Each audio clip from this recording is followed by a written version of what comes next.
I'm in the Porsche, yeah. Right. We gon' ride this one out. Right.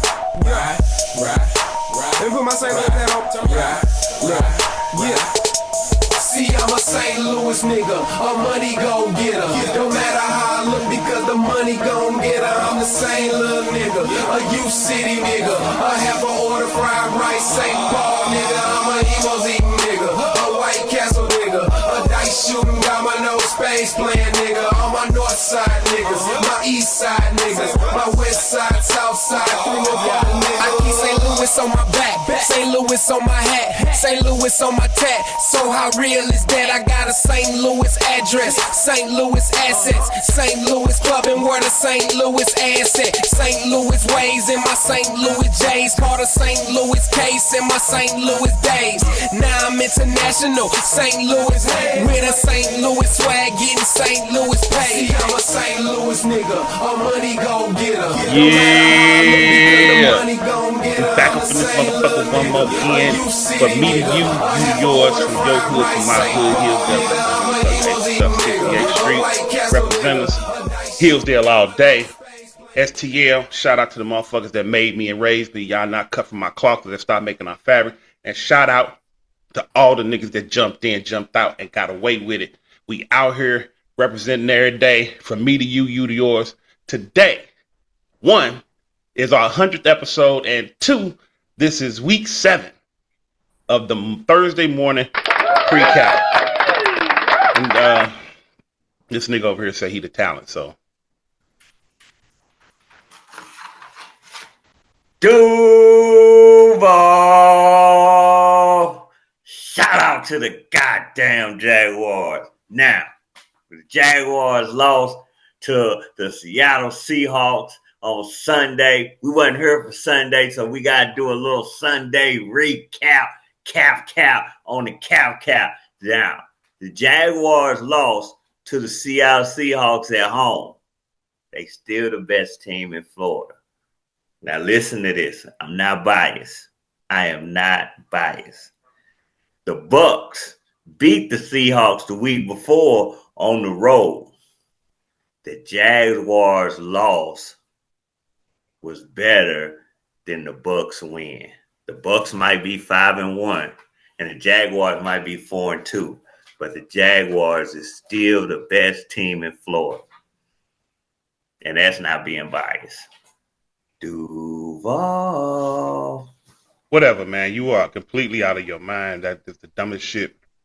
Anyway, it's been crazy out here. I'm just going to get these formalities out the way. First of all, this is the 100th episode, and we've been doing this shit for a minute. And shout out to us. We've been doing this. And shout out to you, came in and co-hosted over the speaker, over the phone, back when we were still in the Wi-Fi. But we've evolved into our own studios. I started in my office at work, and it's evolved into this. So shout out to everybody that made this show possible and supports the show. Happy 100th episode, because this 100th episode is yours too. Breast Cancer Awareness Month. Shout out to all the breast cancer awareness people. Sponsors: BC Plumbers, owned and operated by Anthony Clark, aka the Humble Lil Petey. Fuck Lil Petey. And he got a dildo. A dildo? Free marshmallows all week. Bonfire time is upon us. I don't even know if they had the bonfire yet. Don't do that. Bunch of cats in the woods with marshmallows. Hey, yo, pause. You know what I'm saying? Whatever. You're an idiot and an asshole. Next up, we have on Broadway, 5026 on Broadway, owned and operated by our homie El Patron. Then we had Jenkins Lawn Services. Holler him for all your lawn care needs. And DJ Big L DJ Services. Holler him for all your DJ needs. I think that's all we got. We're going to jump to the standings real quick, get these things out the way. The standings are as follows. You have Hurricane Walker, the champ, currently sitting in first place. Chibo Burgers at that number 2. Nope. Wrong one. We got Chibo Burgers ranked number 1 out that south, and we're going through you again. Hurricane Walk, Chibo Burgers, Cheese the Don at number 3, People's Champ at 4, World Boss at number 5, The Gronk at 16, Commish rocking that 3 and 3 at 7, Sparks Bucks, and we gonna get into that shit, at 3-3, rounding out that eighth seed. So you got 1, 2, 3, 4. The playoff race is being formed right now. Fantasy Cast on the other end. We're gonna talk about this week. This week in the league, and I'm actually gonna. You want to start this week in the league? I'll start this week in the league. Before we go over to this week in the league, This week, a lot of things have happened in the league. What do you? Before we start that, let's let the people know we wasn't on Sunday. You was sick. Had to take care of yourself first. Health is more important. So he was sick. Had to get himself together. That's why we didn't get a show Sunday. Now, I want to personally go back to Sunday. There was some games and there's some things that need to be said about Sunday's game.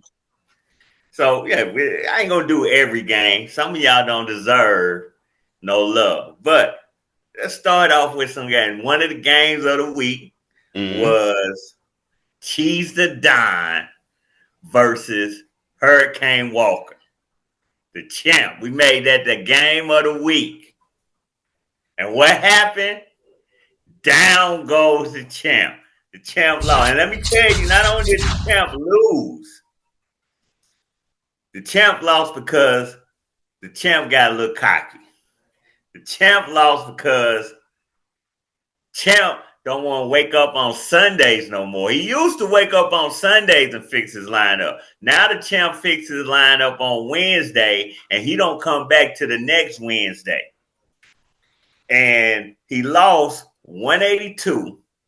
That was Cheese score to 178. He did not start. He left a guy in there, Devin Witherspoon, who was out. On the bench, he had another cornerback who got him 6 points. You do the math. He wins by 4. He wins by 2. If he'd just got his ass up and fixed his lineup. Unbelievable. I mean, his luck was going to run out eventually. But they helped Cheese Don. Cheese Don is 4-2. Came up, jumped up, took over that first place in the East. 4-2, yes. I wanted to go to the next game. STL, the Ass Kickers versus the Gronk. This was probably the best game of the week because the Gronk on Thursday came out the gate flying. Came out the gate flying. The Ass Kickers started. We had this discussion on Sunday's show too. The Ass Kicker, on Wednesday's show last week. We had this discussion. The Ass Kicker started a tight end who gave him 0.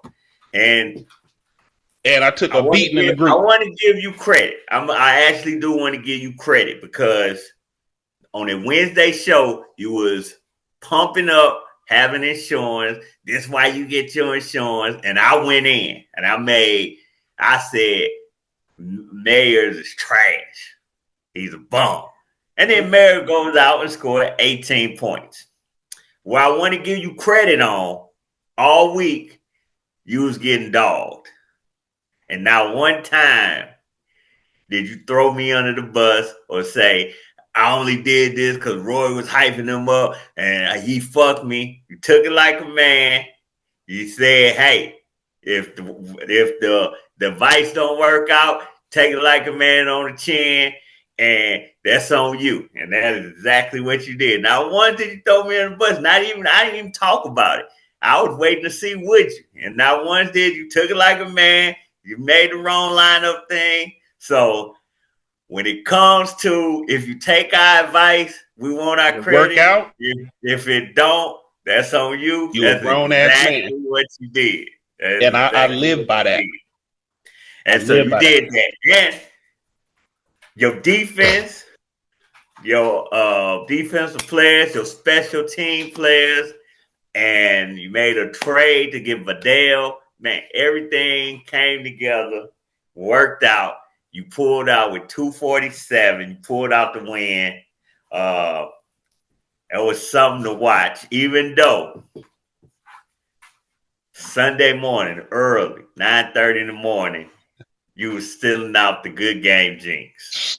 Listen, The People, good game jinx is worse than the tush push. people on this show, they use official sounding terms like code red and good game jinx and different things of that nature. And there's nothing in the books where they can find such a thing. The good game jinx is a hoax, a ruse, if you will, and something that the talent has made up for the people to follow. The good game jinx, he believes, was started by Brian the Cheap Brian, Chibo Burger. but Chibo Burger started a good game jinx. the good There's game jinx no, isn't real. it is real because there's no reason for you to be walking across the field during the game saying good game and then going back over and continuing to play. Well, listen, at 9:30 in the morning, you admitted yourself I was getting my shit pushed in.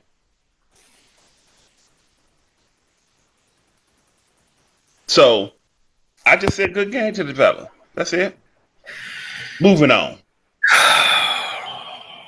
There is no such thing as a good game, jinx, people. It is something manifested in his mind. He's a sick individual, and There's no reason for you to be good gaming anybody. All right. We're not gonna get to because we want to move on to this week. But I want to talk about I will say this: the North, who had been, especially against me, I think Chibo felt it too against Brandon the first week, where Brandon made the Monday Night Miracle comeback. But now the North this week has come back to what they were week one, week two. The highest score in the North from all four teams was 178. No, was it? Yeah, well, 175 was the highest score. The People's Champ, hey, they took a lot of injuries, but 155. Black Republicans, 143. And then the star of the show, New York Matrix, 131, stinker of the year, the worst score of the year. If anybody, listen, I want y'all to hear this, and I said this on the rankings. If you come in under 131, anytime this year, get rid of that team you got. You guys are done. Done. And so after that, completely done. yeah, if you score Everybody. 131, if you score 131, you're done. You should just start tanking, and because there's no reason for you to score 131.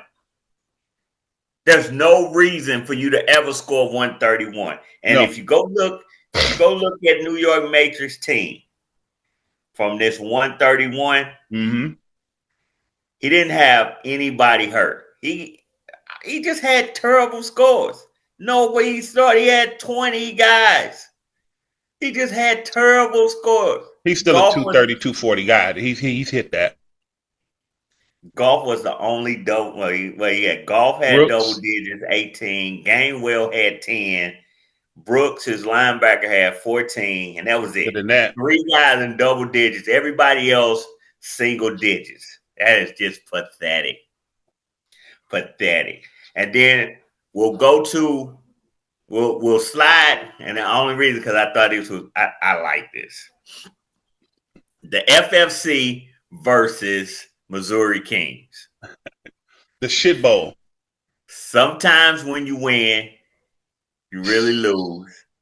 And sometimes when you lose, you really win. And if Missouri Kings is smart. Madness. If Missouri Kings is smart, he'll make sure he secure that number 1 pick for next year. Him and Bully Kings has a father. Him and Bully Foots are in a dog fight for Jeremiah Love. We seen what Bijan did on Monday night. 40 fucking points.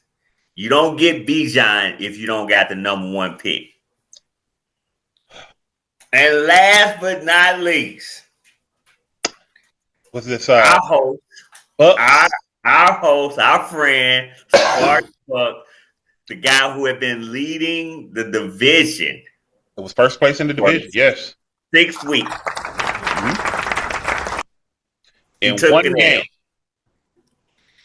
He took an L, and you know why? Tua shit the bed. Mm-hmm. And he don't got no killers. He ain't got no killers on this team. And he only scored 185. That's what happens when you ain't got no killers. Well, speaking of Bucks, and I watched that game as you did, and that 99, 98, same thing with Cheese the Dime. You just watch it as it dwindles, and like I knew Walker needed 5 points. That's 2.5 points between Debo and who was the other wide receiver? Dunze. Rome Dunze and Debo. 2.5 points apiece. That's all he needed. And he couldn't get it. And we watched it just dwindle away. Now, I'm going to speak briefly on the Sparks-Bucks situation because this is why scoring matters. This is why scoring matters. Now, you said that you was going to pull it out and you talk big head, big shit, big yang. And you didn't do it. And this is going to go into, well, basically at the end of the day, you lost. You second in the East because Cheese the Don, what you call them, Feta Crumbles. Feta Crumbles has taken over the East Division lead at 4-2. It appears that you are tied at 3-3 with people that you caught. We're going to get in that in a little bit. So this week, we're going to segue into this. This week in the league. Anything jumps out to you, it happened in the league, because I'm going to go ahead. You go ahead and think about that. I'm going to go ahead and take camera one. I want to talk to you, Bucks. I really do. It's been 48, probably 60 hours since you showed up, since you left. And you have yet to come back into the room. As we're all friends, we're friends on Facebook and shit like that. So we see you checking in, making posts and shit like that. But you have yet to come into the room and say anything. This is where the platform of this show is going to take precedence. We don't give a fuck about Bullyfoots. We only talk about Said because that's his punching bag, just like Wilson's my punching bag. But we didn't give a fuck about Said. And I'm going to let you in on a little secret, my guy. We didn't give a fuck about you. Last 5 years. 5, 5, 5, 6, and 5. That's your total wins for the last 5 years. I don't know if you came in 4 years ago, 3 years ago, but last year you finished with 5 wins. The year before you finished with 6. But you came in and it took him weeks to get you locked in to answer a question on 8 simple wins. And you came up, was like, fuck it, I'm gonna win the division. Well, see, now you in it, my nigga. You can't hide. There is no running with this. Once you out here, you got to take your lumps, win or lose, right or wrong. And the fact that you ran and hid is flat out laughable and disgusting, because you could have just went ahead and been a motherfucker that we glaze over games. Nobody give a fuck about Lil Larry and the Missouri Kings. These are people you were on the list of people you don't lose to. But I admire that you came out, put your nuts on the table, and wanted to come out here and jump on the show. But you can't have the bull without the horns, my nigga. You can't have the dog without the goddamn fleas. And running, nigga, that is fucking disgusting. I don't even know if you're gonna be here Sunday, cause you wasn't even here Sunday. You didn't pop up Monday. He did pop up Monday, didn't he? He was here Monday, and he did check in Sunday for the show. 9:13 Central Standard Time. He did check in for the show to do the show Sunday, so I want to do that. But after Monday morning, about 9:30 y'all time, he called it quits. That was the last time we've heard from him. That was the last sighting. Listen, I will say this, man, and I'm gonna tell y'all something. I understand it's hard. These losses are tough on us. They tough on me. I lost 3 in a row. They tough on me. I know they tough on the GOAT. The GOAT have a bad week, and it is. You can just feel it. He brings the energy of the chat all the way down. Chibo has, it's certain things Chibo does when he's having a bad week, and that I pick up on. Guys feel it when they lose. I never thought. But I see today, Roy Glaze, Lord hate. No, but they show up. And even if you just come in and be like, what's up? Give me my medicine. You do a Brian one-liner, good game or somebody, whatever. They show up. And when you talking the type of shit he talking. He talked a lot of shit. You gotta show up. Because listen, I've taken for 5 weeks, no matter what I said, I've taken these comebacks from you. You need to get your wins up. You need to get your wins up. Yeah, we took a lot of luck, you know what I'm saying? Now, and I'm gonna say this. When we get your wins up, aren't you 3-3? He's 3-3. Do you know why you're seated higher? I know why you're seated higher. Because he got more points than you, nigga. Points matter. I'll say this.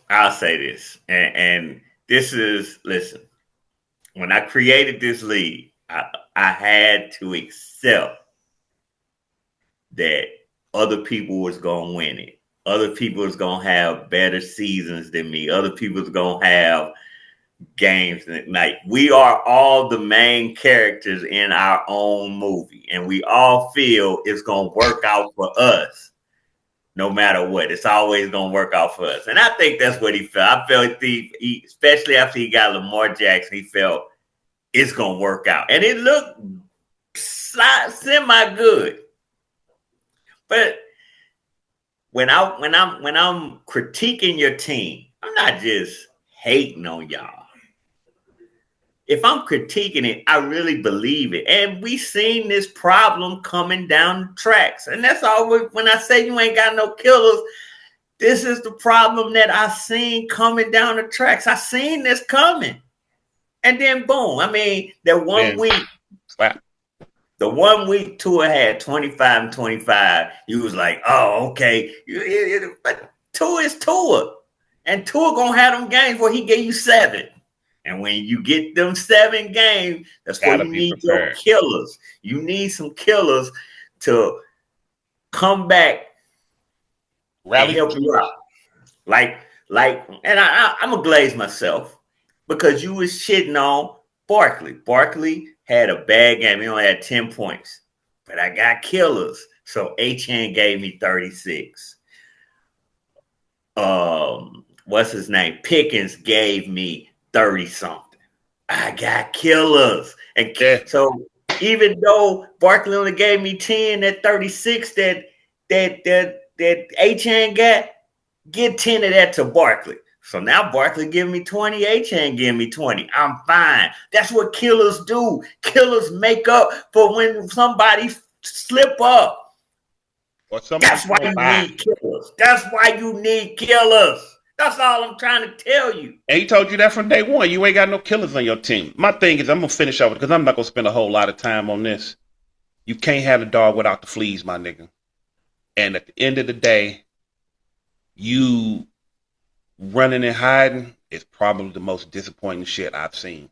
And I'm disappointed because you come and we gonna take Wilson. Wilson is relevant this year because he came out there and he threw his nuts on the table. He said he wanted war with me. I'm not warring with the nigga. But he put that shit out there. He put that shit out there and he stood on it.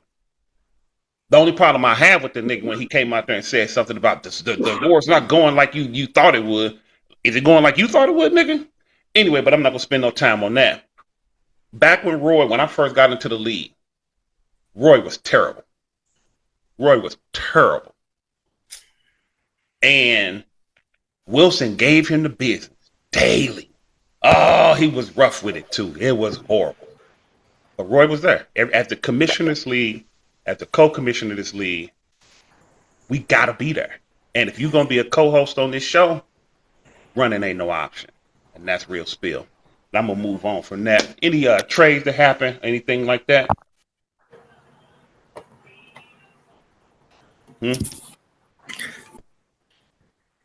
So anyway, we're gonna get into this week's game. But I would like to say again, for you sanctioning this show and to look up, what is it, 4-5 years later, to reach 100 episodes. That's a motherfucking milestone. That's pretty good. That's pretty good. That's pretty good. So we're gonna do something different this week, y'all. We're not gonna do full breakdowns of and put it in the opinions in the comments and in the chat room. Shout out to the chat room if you're not in there. See if you like the way we're doing it this Thursday. But we're gonna go through the games, but we're gonna give opinions on what we think and how we see it and future. We just gonna generally converse about the motherfucking games. So we already went through the standings, points, and all that good shit. I am going to start with the team of the week last week, World Boss. I sent the World Boss an invitation to come on. You know, team of the week. Of course, he declined. He's a fag. But shout out to the World Boss. You went out there, team of the week. I'm gonna say this. First off, going Missouri Kings. He's one of the teams that you don't lose to.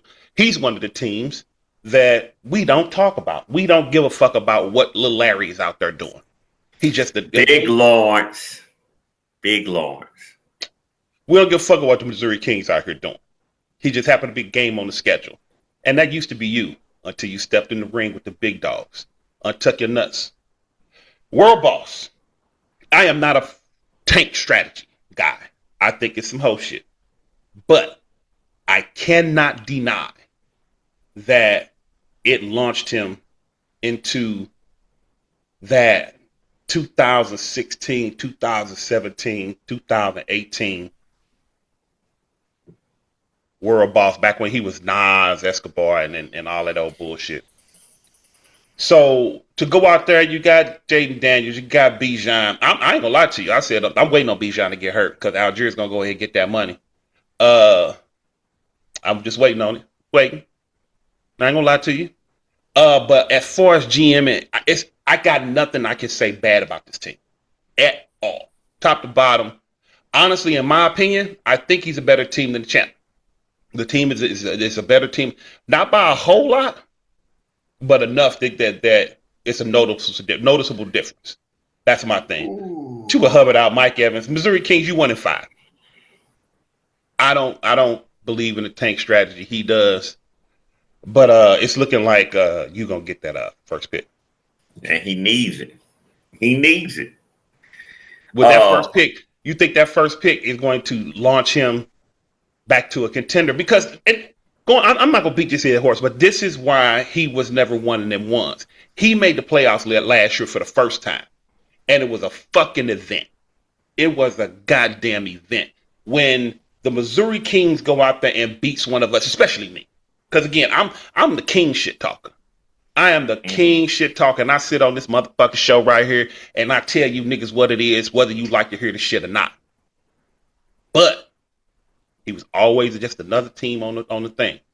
He don't talk shit. He just go out there and get raped by his cousin every year for his first. But all I'm saying is this. Missouri Kings, even if you get the first pick next year, this trash heap you call a squad is not going to make you a contender. You've honestly never really been a contender. And I'm just going to call that shit like it is. You made the playoffs last year, and they because you beat the ass kickers in the regular season. But this is what he was talking about and telling the other nigga. Yeah, when you go out there, you win that division, it's 3 other division winners. And that division winner is hoping to come up against a Missouri Kings or a Sparks Bucks. Are you done? Listen, man. Chuba Hubbard got hurt. The guy's having a bad year. I can tell you. He's having a bad career. No, he made the playoffs last year. Let's not. How long you been? He made the playoffs one time.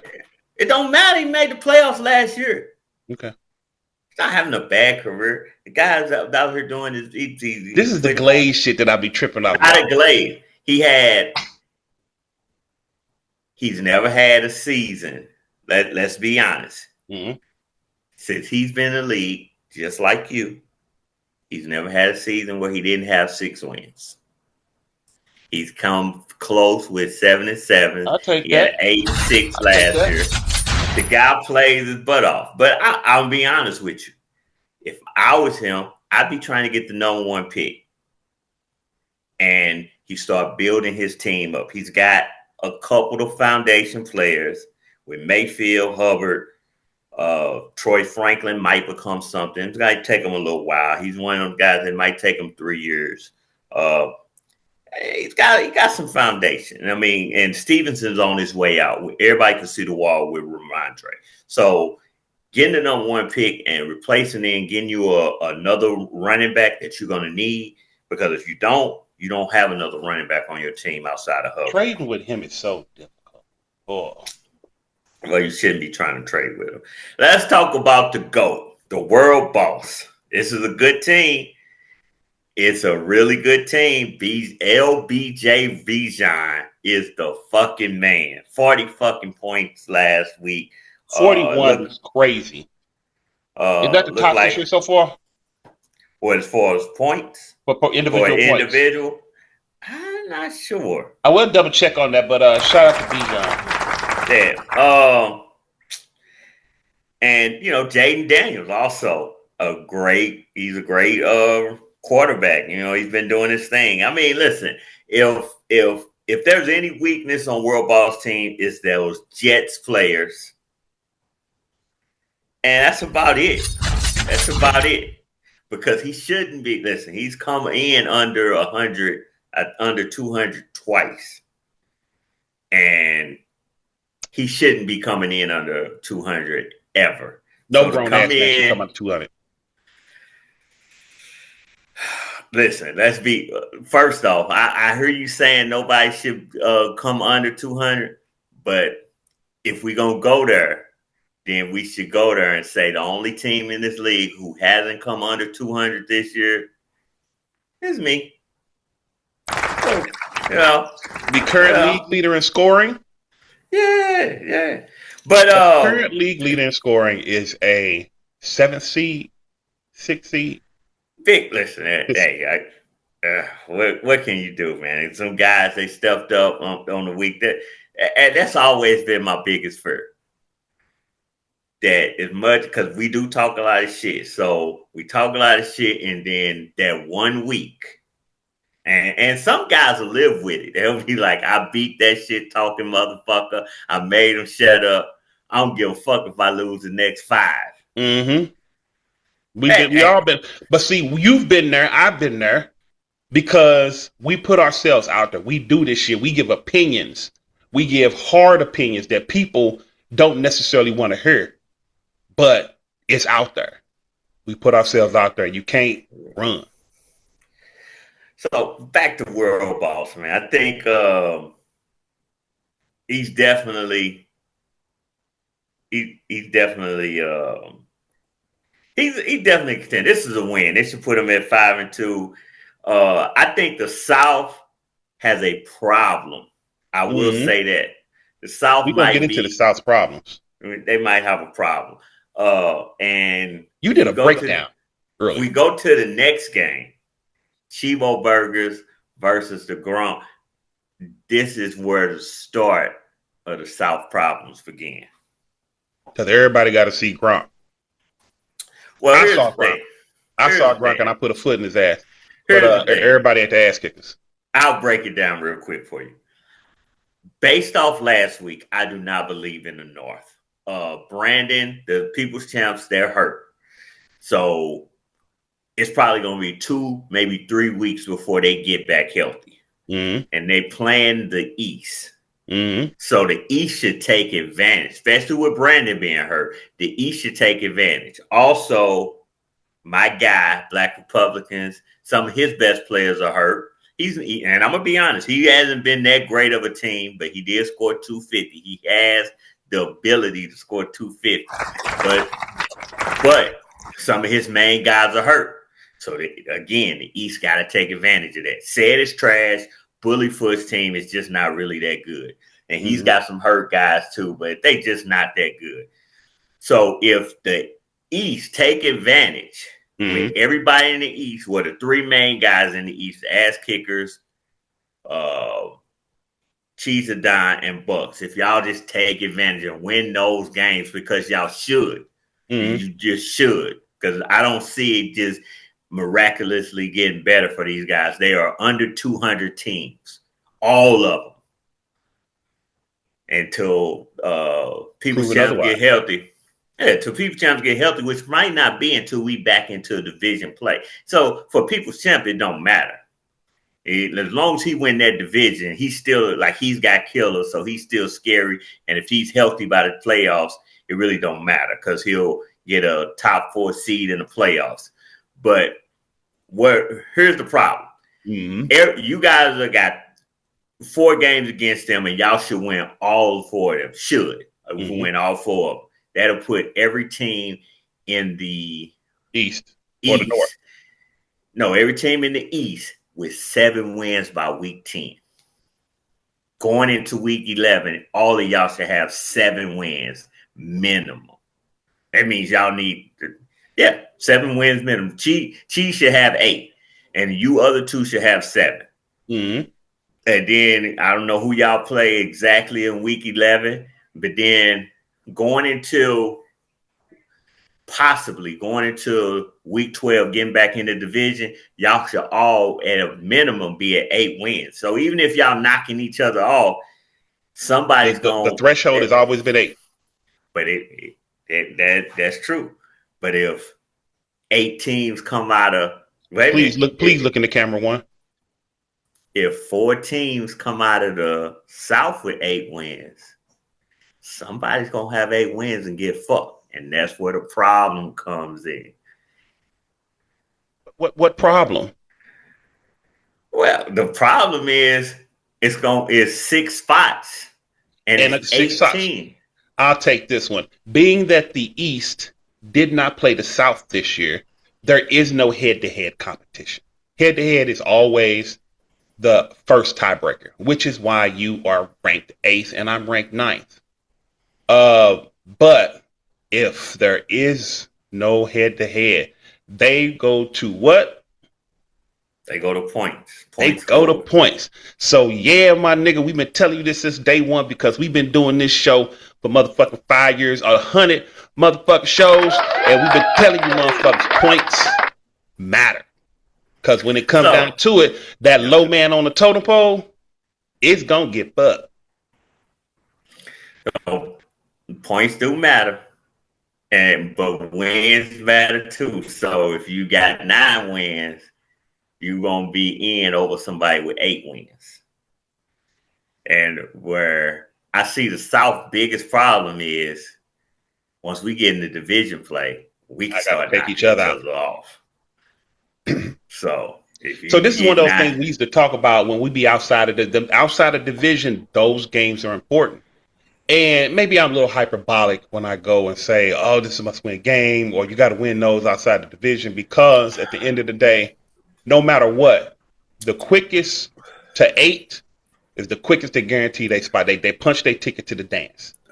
But we start talking about Chibo Burgers and Gronk, 231, 233. This is going to be scary for Chibo because Chibo is coming off a game last week of what, 190 or right at 200? He scored 201. I believe he was at 201 last week. But Chibo's fully healthy. Mm-hmm. He's full healthy. Only problem I see for Chibo is Trayvon Henderson. That's Traylon gonna be the Henderson. game of the week right here. Gronk and Chibo, 4 and That's the 2, game of the 4 and week. 2. First in that South, second in that West. This is the game of the week. This is Bama versus Auburn. This is it right here. And we're gonna see what goes on with it. Team commish, El Patron. Had this thing before people. These two grew up next door to each other. When I say right next door, just like he's right there, that's where they grew up next. Like if one of them got a whooping, the other house heard it. El Patron, 2 and 4, 3 and 3 team commish. The current team to lead everybody in scoring, 243 projection. Do you have any fear about, and you have to, I guess, because it's real now, because I don't think you've in the last 2-3 seasons where you've had 3 losses combined. You definitely haven't had a 3-game skid in a very long time. Yeah. Well, I'll be honest, I feel like I don't have much wiggle room. And look, the fear of somebody having a game against me is always there. Well, you are facing the number 2 running back in Jonathan Taylor. Jonathan Taylor is a beast. A 27-point projection is insane. They're going up against they're going up against the Chargers in LA. So we'll see. The Chargers defense is a tad bit overrated. So I can see why they gave him a 27. It looks like CeeDee Lamb is coming back to play. So that might send Olave to the bench. Mm-hmm. Because Caleb Williams, and I've been very critical of Caleb Williams. He's having himself a season. And I got to eat my crow. And every time I do, I got to say out there and say it. Hey, dude doing his thing. I like Caleb. I'm be honest. I like Caleb. I like Caleb's potential for his ceiling. But this is one of those things. I'm going to let you finish your thing. But this is one of those things. When you see your guy, you ride with your guy. You took crap from me and our co-host about your boy. And you stood and you took it on the chin. And you're like, all right. And now, motherfuckers, you got to stand here and eat the crow. You got to look in the camera, tell the people I was wrong. Listen, I don't think Caleb's out the woods just yet. But he's getting better. I like his coach. I like him and his coach. I think them two together, they can make Caleb become that guy. But he's not out the woods just yet. But I do like Daniel Jones. Shameless plug. I love Caleb Williams ceiling, but I love Daniel Jones' floor. His floor is super high. That's why he's averaging 22. He's actually averaging more points than Caleb Williams. But again, Caleb Williams has that potential just to be way up here. Where Daniel Jones' floor is here, it's high. And he's been playing with Dennis. I'm going to give you some advice. You know, you gave me some advice last week. Honestly, Caleb Williams going up against that New Orleans defense versus Danny Dimes going up against the Chargers defense. I think you got the wrong quarterback in there. I like Caleb Williams at home. I think he's playing at home. They're not playing on the road. I don't want to play with the Chargers on the road. So Caleb Williams at home against New Orleans. New Orleans defense is pretty good. I ain't gonna say they defense is bombs, but their offense is not that good, which means Caleb Williams will probably have he'll have more opportunities than with the Chargers offense, because the Chargers, the Colts defense is a little overrated. So that could be a shootout too, but I like Caleb's floor, and that's what he's our captain. That's who we going with.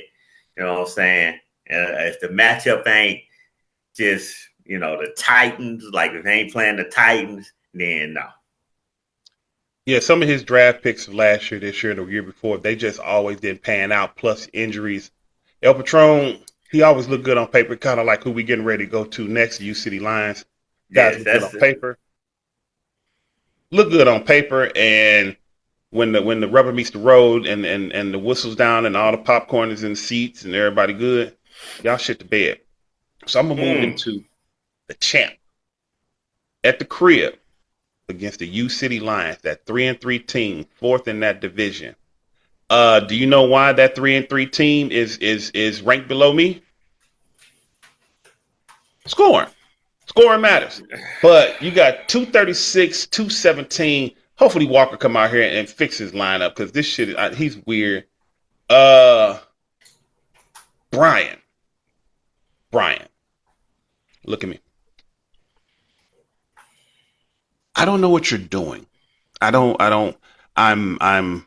hear you coming there. You was like, I'm going to fight to the death. And I respect that. You was raised by a man. To be a man, you're going to die on your feet rather than live on your knees. I fucks with that. But you are the prime example of what I say, and I always said, you mortgage it away your future. 2-3 years ago, I sat on this show, and I said that this day was coming. You haven't had a first round pick last year, this year, and you don't have one for next year, and it don't look like you're a shoe-in for the playoffs, because you could very well be that fourth team in the South that just doesn't make it, because you sit currently fourth in the division. Your team is old. McCaffrey, old. Kamara, old. Allen, old. Kelsey, old. Jalen Warren, the youngest nigga. Devontae Adams, old. Your defensive tackle is Cameron Hayward, nigga. Come on, man. All I'm saying is this: you're eventually going to have your fall off, as you always do. That's my opinion, man. But I already talked about the champ squad. Top to bottom, he is I would say he's a distant second or distant third between World Boss, hell, even Team Commish. But he's definitely still in the top three. And do you really see yourself matching up and comparing yourself and thinking you can go out there and really contend this year and next year? Because the season that you have right now is phenomenal for what you have. Does that shit translate again next year? Because you don't have a first, and you're going to have to trot these same old motherfuckers out there again next year. What if McCaffrey retire? You got T. Higgins for a pocket length from the FFC. What if Kamara retires? What if he be like, you know what? Fuck training camp. I ain't doing this shit no more. I got my money. I got a career out here. I wait for the haul. Keenan Allen is bald. That's how fucking old he is. This nigga's bald. That's how fucking old they are. Hey, man. But I know somebody that got 5 firsts in 27 and another guy that has 2 firsts in 26. I'm just saying. Maybe you could convince me to take one of your old niggas. I don't think so, but hey, this goes back to the Mason thing. You know, never mind. Oh my God, is Mason like ain't he one of your guys now? Yeah, he's my starting running back. One of my starting running backs. All right. So he was the RB1, which I told you he would be, and you argued and said he wouldn't be. He wasn't. Listen, Brian team, it has been all year a bit of a chameleon. They come out with a 230 projection, and then they finish with something 210 or less. Most of the time it's closer to 200 or under. I think last week it was 207. They gotta do better. Look, everybody, this is the crazy thing. Everybody on San Fran is getting hurt except for McCaffrey. And he's getting the most use out of anybody. Because what they gonna do to him? He's the only one. They're gonna work him, but he's the only one that's healthy. But everybody that's like everybody else is taking the fall for him. And so listen, right? He's doing his thing. I think he's a number one guy out here. Yeah, number one guy. Kamara, Brian Robinson Jr. sitting there waiting, bated breath. Think you want to trip him coming out the shower? I listen, I dropped Guerrero. Garindo. I Garindo. saw that. I wasn't gonna make a deal out of it. And Brian picked him up. So, he's kind of protecting himself. He spent big money on Haskins, and just, he's not the guy. It seems like it's going to be Vidal, and they still trying to trade for somebody. So that was a little bit of wasted money, but I'm not going to blame them. A lot of people in fantasy outside our league took a L on Haskins. Yeah. This team should look, they got guys, and I understand his logic. Let me just go all in, make one last push, and just go for it. I'm not gonna try to rebuild. I'm gonna try to win. It wouldn't be what I would do. I'm gonna be honest with you. I wouldn't do it. I'd be trying to, like I say, either get a young player and a pick, or this or that. Maybe he's. But what can he sell on his squad? What are you willing to buy? If he was a seller, he could sell everybody on his team. That's why I say I wouldn't do it. He could sell McCaffrey. He could sell Kamara. He could sell Devontae Adams. He could sell those three old guys right now and get a young player and a first for a team that's right there. A team like Gronk, a team like Tebow, a team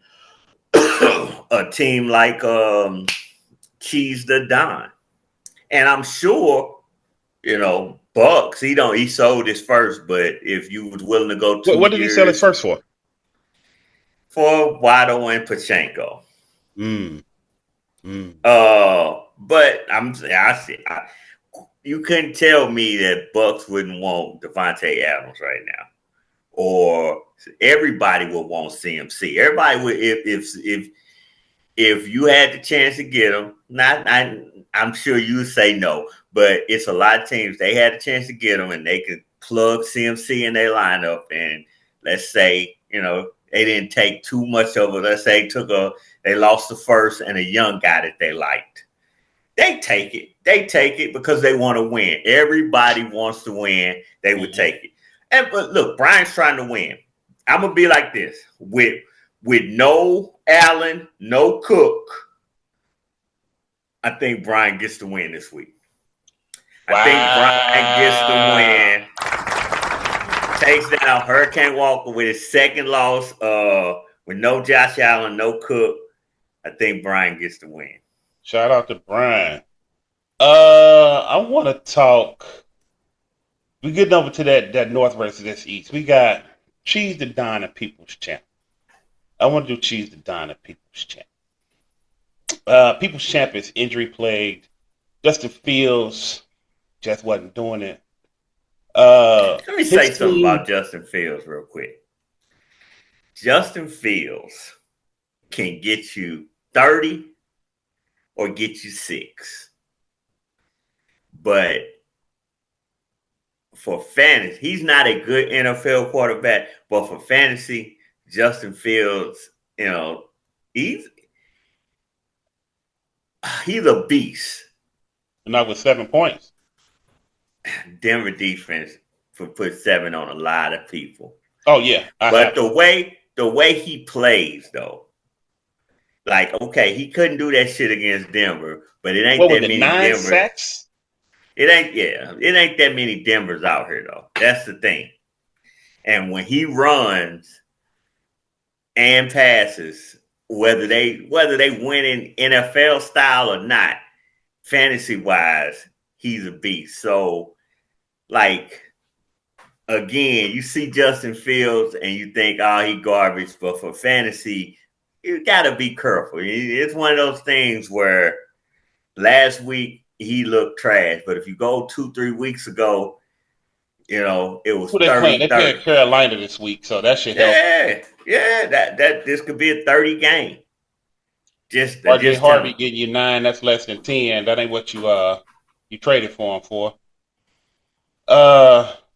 Injuries is what you have been. Now, I'm gonna let you finish it with People's Champ, but I definitely want, and I want to. You did a amazing breakdown, a crazy breakdown. I don't know if it's Glaze or you was just out there talking shit, but you saw a pathway for Cheese the Don, aka Federal Crumbles, to literally win the next six. And I want you to break that down when you're done with the People's Champ. Well, listen, the People's Champ is he's waiting. He definitely gonna have to put I don't think Puka's playing or Mecca Buka, but with ESPN, until it's official, they don't do it on their app, so you can't use IR. He only got one IR spot anyway, so one of those guys going to IR. He could probably pick up some guys. I think it's some gems in free agency. It's just picking the right gem. As far as Cheese or Dine go, Haskins wasn't one of them. He didn't pick up Haskins. No, I'm saying Brian did, but I'm saying those gems that you out there, that was just a shot at Brian. Yeah. That's the beauty of the show. We take shots at niggas. And when Brian come in and he shoot at me and Brian beat me, he'd be like, yeah, nigga, you talked all that shit. I put a foot in your ass. What am I supposed to say? Because we stand here, we talk shit. He might have to start Bam night. He might find him a gym on the free agency. Over here to Cheese the Don. And here's why I say Cheese the Don should win 6 straight games from here on out. He won last week, so it should be 7 straight. And it's because his match, he's catching a hurt Brandon. But even if Brandon makes gets Puka, it's hard to replace Puka and his plus 20. It's hard to replace a Mecca. He's been a beast all year. That's another plus 20. You're just not gonna go to the free agency in this league and find that. If he can find 10 for both of those, that's a win. But everybody can't find a Michael Carter.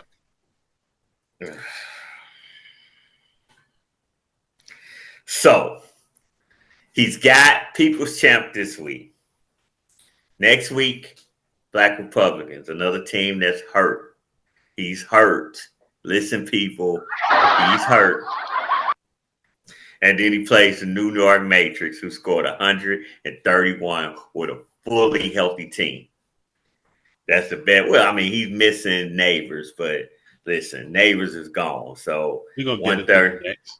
And then you got Bully Foots after that, who's 175. Bully Foots went over 200 twice. In 6 weeks. His biggest score was 203. Got Missouri Kings. Missouri Kings is just not getting it done. And then he's got the FFC. That's 6 straight games before he plays a real contender in the Ass Kickers and then Sparks Bucks at the end of the year. So catching a hurt Brandon, and then he doesn't play a contender till week 13. Brandon's the only team out of these next 6 teams that's going to make the playoffs. The rest of these teams, if they win 2 more games for the rest of the season, it's probably because they playing each other. And somebody had to win. So he got to take advantage of this. If he lose, I'm going to be honest, if he lose any of these games and he don't make the playoffs, he didn't deserve it. This is the easiest 6-game stretch I've seen in my life. And Brandon, like I said, no disrespect to Brandon. His team is hurt, but hurt or not, nobody's feeling sorry for fucking Brandon because his team is hurt. Cheese had a great season last year, and he just didn't get those wins. 7-7. 7-7. So he about a game off from making I want to say, wasn't he like top 5, top 6 in scoring? It was crazy. Speaking of motherfuckers that waste money on their free agent bonus, we got the New North Siders and the Black Republicans. 2-4, 2-4. Black Republicans. I'm going to talk to you, my guy. My dude. Now, this is just me talking to you. This is an inside thing. All the stuff we talk, all the shit we talk in the group, it stays in the group. This is a professional show, and we keep it professional. It ain't gonna be no shit like that.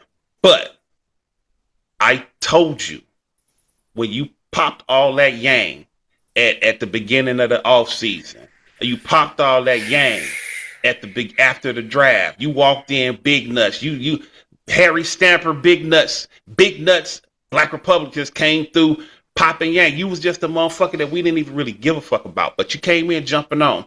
$800 spent on a motherfucker you never got to use. And you currently, we're gonna see if Kyler Murray plays. I don't know. They may go ahead and just take him through the bye week. Who knows? That's probably what I think is going to happen. I actually think they're going to rest him and Marvin Harrison Jr. Just rest them. Rest them this week. Rest them for the bye week. Come back strong in week 9. Jacoby Brissett didn't play bad. He didn't. He finished 24 points. He got a rough start. My point of the matter was this. GMing and coaching is all inclusive in this shit. And I understand you, whatever reason that you have for why you was off the grid for so many years. At the end of the day, you just can't jump back into this shit. It ain't like riding no bike, nigga. You got it's GMing is what it is. And the way you GM this year, that's not good GMing. And it's showing in your record, it's showing in your team, up and down. You got a motherfucking MASH unit and nobody in no way to go out there and get anything to help yourself. So at the end of the day, my guy, you too one day may be a contender. Today ain't it. 225 ain't it, and 26 probably won't be it either. You have a 250 game against this nigga, and at the end of the day, you can hang your hat on that. That is a good win. That's one of those wins that we talk about. People like you, people like Bullyfoots, people like Lil Larry. Y'all motherfuckers, y'all can hang y'all hat on that win, nigga. I scored 250 and I beat the league score. I beat the number one team. I beat the biggest shit talk out there, the ass kicker. So yeah, hang your hat on that. But you have the big win for the year. You do. But you are going to trash for the next few years. New Northsiders, yeah, go ahead.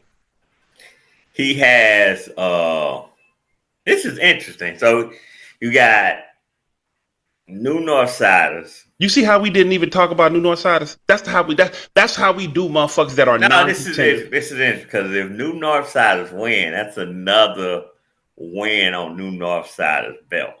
Mm-hmm. Sometimes when you win, you lose. If I'm New Northsiders, I want a top 5 pick. But if you keep getting these fucking wins, playing the North. Just imagine if he win 4 games against the North and then lose the rest of the game. What does that do for you? What does that do for the North? Pride. Oh, that's great pride. That's great pride. You know what I'm saying? Yeah. Pride. You know what pride can get you? What's that? Caleb Johnson instead of Cam Scalaboo.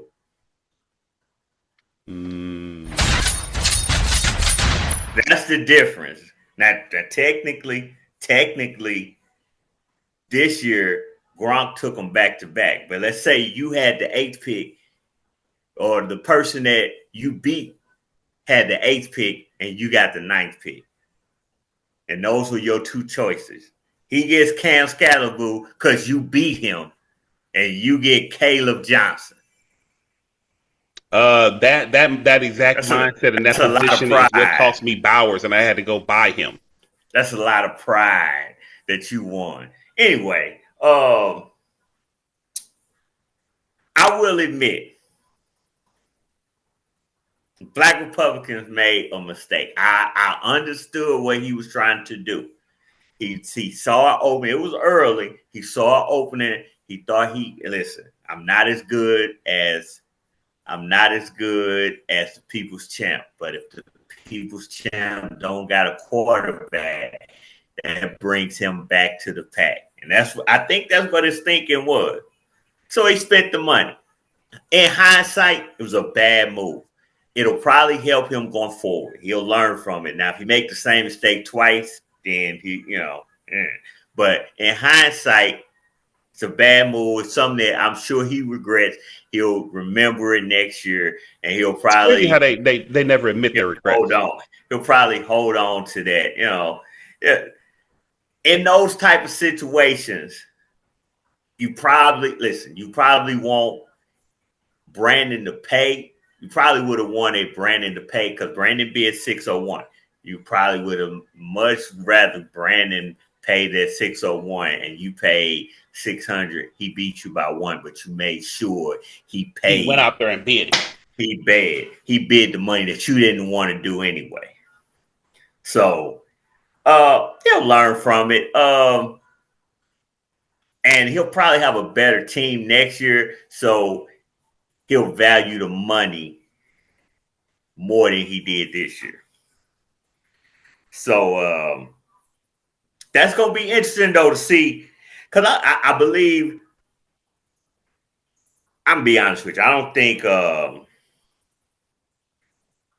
think Black Republicans is going to he's going to keep Kyler Murray where he's at. He's just going to go out there and play. So FFC gets the win. Big pride win. Boom, boom, boom. That's 2 wins. FFC goes with 3 wins. The Black Republican stays with 2 wins. And guess who will have a better draft pick? Unless week 10 comes around. Because I do believe Black Republicans, when he said when everybody gets healthy, he's going to start his starters, I think he's going to do that. Now, if he don't, I'm not going to blame him. I'm all for the tanking strategy. I don't care if somebody clown me. Oh, you're a bitch. Like, call me a bitch and give me fucking LBJ Bijan's 40. Because while you calling me a bitch for tanking, I'm whooping your ass because LBJ is giving me goddamn 40 motherfucking points. I don't care what you say. Every time he score, I'm going to be like, tanking strategy is the best strategy there is. I have a question. You speak Wilson? You speak fluent Wilson. If he's in this mode, does he go down this alley of tanking? And if he does, is beating the ass kickers week 10 worth losing out on again that previous pick? Absolutely. Absolutely. That is like a rivalry. That's like a college rivalry game where you might lose every game you play. But if you Florida, Michigan cannot use to lose to Ohio State. If you Florida, you go out and beat Georgia. If you Florida, you go out and beat Florida State. Those games, it don't matter that you might be having a bad game or a bad year. You got to beat those teams if it's an opportunity. So, and week 10 is a gotta win. Healthy. If he's fully healthy, even if he's tanking and he ain't starting all his good starters those other weeks, week 10, if everybody's available, everybody plays. We've had a time where a team has got caught with their pants down without a quarterback, I think once, maybe twice over the years. Some people roll with the one quarterback strategy. Some people always have a backup. But I've never seen anybody get caught with their pants down for multiple games, and that is interesting. I'm gonna let you know that I'm gonna drop Jacoby very, very soon. You got $96. Maybe you can get him, but you better hope that Kyler Murray's back by week 10, cause you have no hopes of beating me any other way. We'll worry about week 10. Again, I don't think he's gonna start. I think he's gonna go with his best lineup right there that's on his team, and Chuck. I can't front and stunt. I mean, I always give flowers where they're due. He got the which I think the DraftKings should be awarded afterwards, but it's something we just make up goofy shit along the lines. But you DraftKings this year, and you had a decent draft. It wasn't as fly as you wanted it out to seem. But Ashton Jeanty was the number one. That is the jewel of your eye. I too, sir, know what it's like to have a number 1 overall pick. He is still on my team to this day. Tootin, you talk big shit about Tootin. 6 points a game, and you got that nigga in your starting lineup. I like T-Mac. T-Mac is getting 14. I fucks with T-Mac, and I think that 6th overall pick, great. Coker is on IR. You put him back in yourself. So this is not tanking, and I gotta call it what it is. I'm going to say this is not tanking. You are literally out there putting your best lineup out there, and I fucks with it. I call the shit fair and balanced. If I see it and I see it what it is, I fucks with it. I don't mind tanking. Tootin is a good draft pick. He's playing. He might be giving you only 6 points, but everybody see the writing on the wall with Tootin. And unless ETN gets re-signed by the Jags, they're gonna let him walk, and Tootin automatically assumes that pick. Automatically assumes that job. This is how. Look, every draft pick is not for their rookie year. Some guys, they want to make their rookie year a rookie year everything. But some draft pick, and he was drafted in the second round too. So some draft picks, they have to develop. And Tootin, his path to being a RB1 is clear unless the Jaguars re-sign ETN. And ETN is on his last year of this contract. So it's pretty clear. They already traded. They traded Bigsby away. So that even makes it even more clear. Another motherfucker he talks shit about. Yeah, that's Bigsby got fucked. He got sent somewhere where he can't shine. He didn't get lucky like Mason. He ain't lucky like Boss. Because if Mason was still in San Francisco, he wouldn't be a thing at all. Well, I'm glad you could admit that when Mason went to the Vikings and I told you he'd be RB1 by week 2, you told me I was completely out of my fucking mind. It's hard to listen. Nobody, Mason was not starting. Mason was doing 50-50. I'll give him that. But he wasn't starting, and he wasn't outscoring Jones. And once Jones come back, just based off some of the games that we've seen Mason by himself, Mason might have to also take another backseat to Jones. But Jones, old players get hurt, shit like that happen. And they take longer to recover once they get hurt. So I don't think Mason's having a horrible year. I think I didn't say horrible, but he's not somebody where you say when Jones is healthy, you say, no, Jones, Mason got this. He's not that. Once Jones gets healthy. Well, and this is where I was talking about this. You said in the earlier it was like 50-50. He wasn't doing this. What week 1 he got 15 touches. Week 2 he got 9 touches. By week 3, 16, 16, 13. Oh boy got hurt. Yeah. After week 2. Mm-hmm. But he got 9 touches week 2. Yep. He got outscored week 1 by Jones. And it doesn't matter. If you it doesn't matter for fantasy. If you're getting outscored, you're getting outscored. Okay. Well, let's just go ahead and roll into the ass kickers in the New York City Matrix. The ass kickers 3-3, third in that East. It's a 2-way tie for second place. He owns the head-to-head. That he being Sparks Bucks.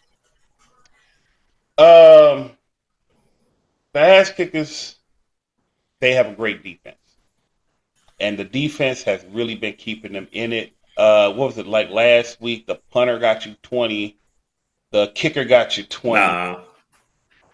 Huh? That was the week before last. I don't think your punter did. No, I picked up Pinero because my kicker got hurt. So at end of the day, your kicker did, but I don't think your punter did. Yeah. So my kicker got 20 points at 18 to week 4. Defense, I think had like 26. They kept the Jets under 100, so they got that bonus. That's like they kept them under 100 yards. They sacked them 9 times. The ass kickers are in a great position again going up against that North. and you have to get people. You have the New York City Matrix who are projected here 176, but have shown to be Listen, stop it. Let's stop this. Every week, the Matrix is projected to do 176, and every week you pick the Matrix to win. So I was right 3 out of the times. you plan on being right this week? Yes. You picking the Matrix? Fuck no. Why not? 175 ain't enough, huh? It's enough against everybody else, but it ain't enough to this week. I can only speak on this week right now, player. So all I'm saying is this, man. We said he hot garbage this week, huh? This motherfucker, he trash this week. Like, this is the same motherfucker that scored 131. You think I'm finna pick that? He fucking shitty, huh? Go ahead, man. Go ahead. I'm just surprised. I just knew you was gonna come out, tell me how the Matrix was going. Get it done, motherfucker. No, the Matrix loses this game, but the Matrix is a good team. Friend of the show, I fucks with Said. Shout out to the homie Said, my nigga. The ass kickers have they caught some wild ones. It's one of those games you go out there, you do your best, you go out there and losers do their best, winners go home and fuck the prom queen.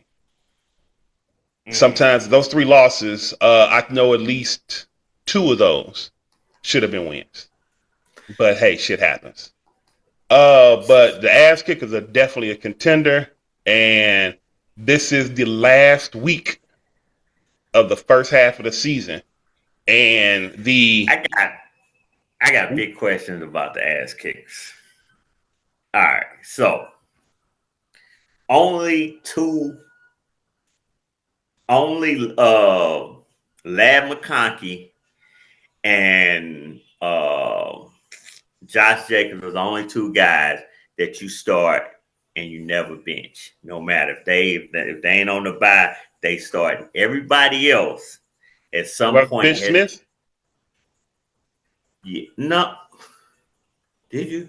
I don't think so. But okay, go ahead. I'm listening. You didn't bitch Smith. You know what? But Smith's been so bad. That's why I probably forgot about him. Offensively, you got Vidal. It might be 4 or 5 weeks. It might be 4 or 5 weeks. You have Carter. It might be another 3, 4 weeks.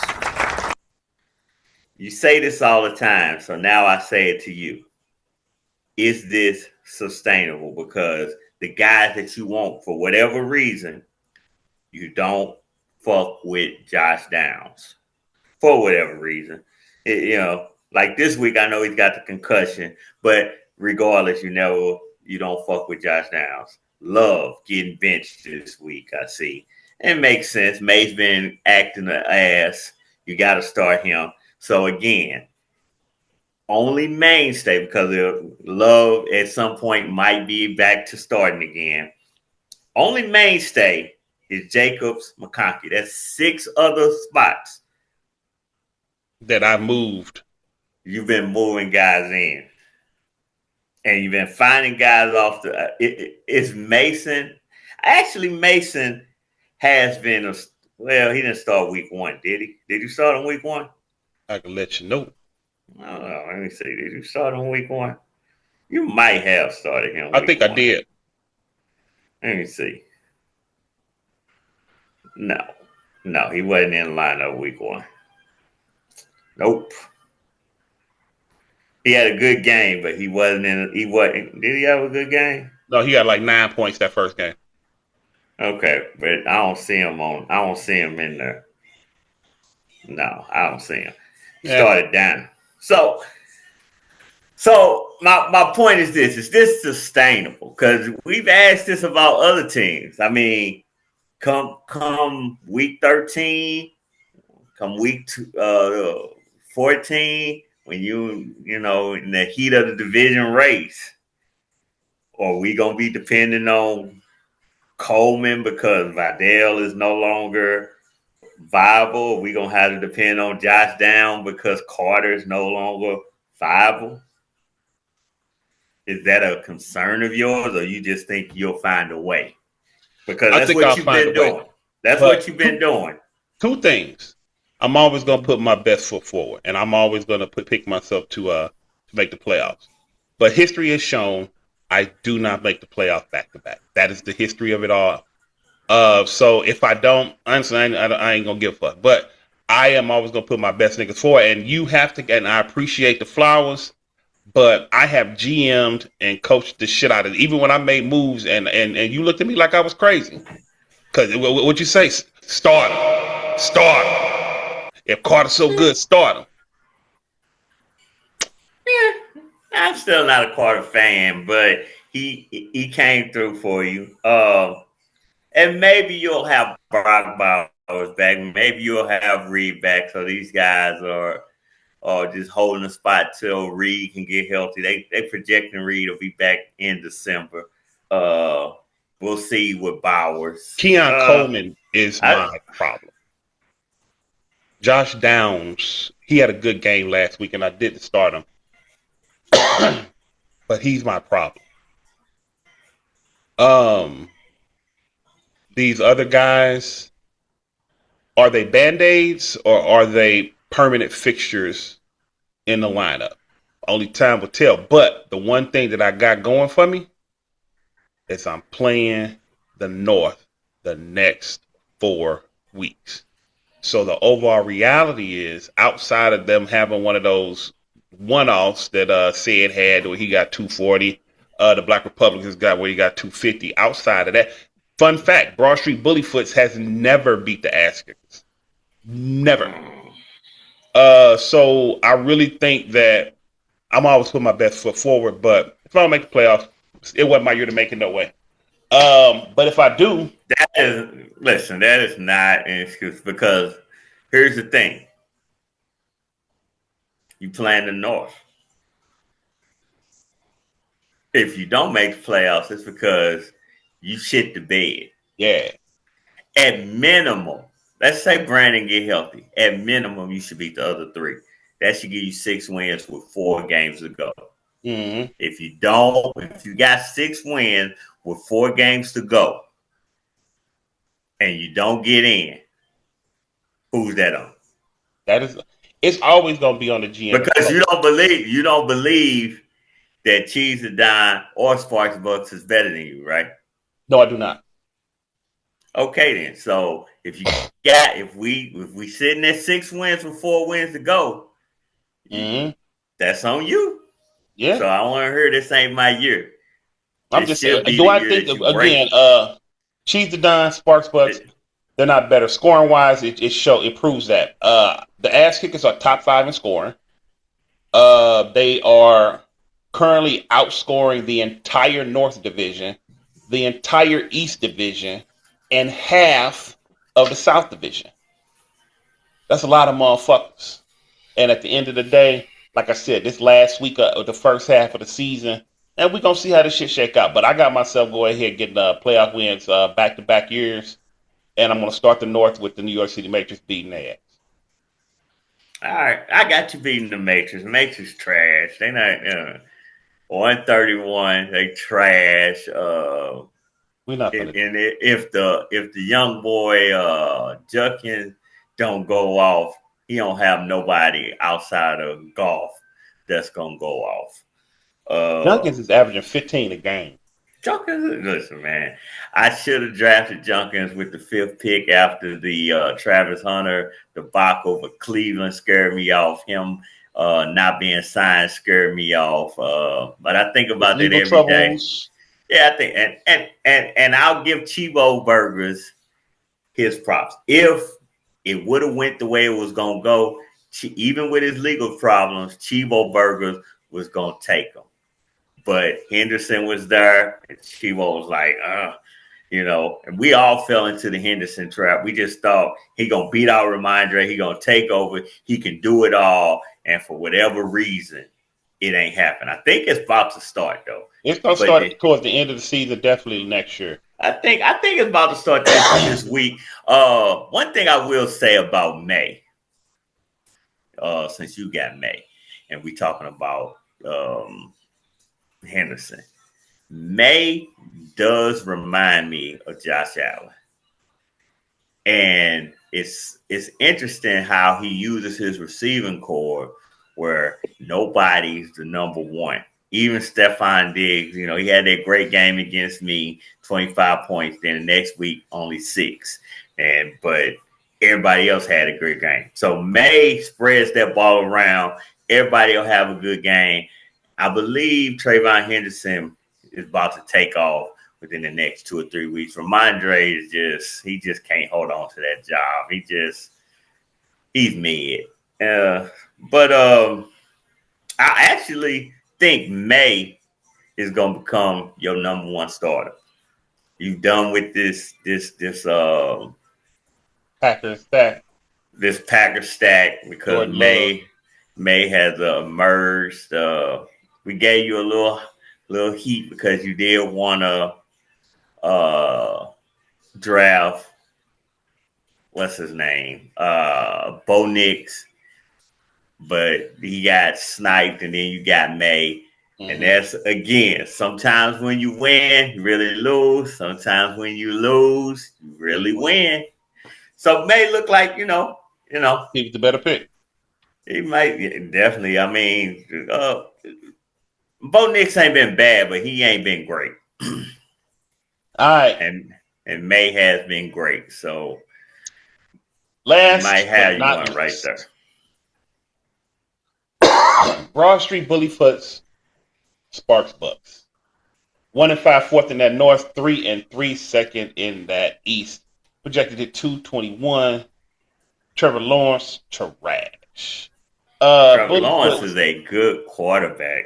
I'm just saying he's making strides. Y'all can say what y'all want. He's making strides. Sound like a real homer right now, like a real fan. Not a homer. Go look at it. The guy. He's 14. That's top.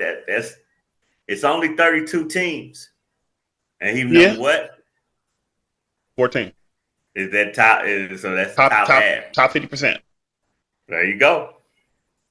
There you go. I want to talk, and we talk. We and I'll say this again. We gave our opinions, and we do it with a little bit of humor, a little bit of jab, a little bit of, kick you in the balls, but it's some truth and some facts to it.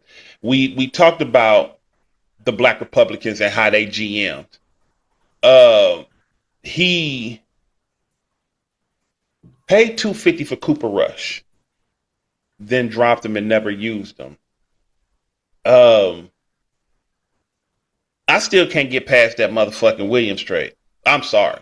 I'm sorry. I am fucking sorry. That shit boggles my goddamn mind. And the fact that you think and you come on this motherfucker, you sat right here, it was like, all your trades supposed to have instant impact. No, nigga, but you I'm sorry, you paid a motherfucker first and second to take a nigga who could possibly win the Russian title. Look. You don't get one of these doing doofy shit like that. It was a bad trade, but I'm not gonna kill him. Hindsight 2020 is a bad trade. When the trade went down, I thought he won. I was never. I told you he didn't win. I was not a believer in Javonte. Javonte had all the chances in the world in Denver and failed every fucking time.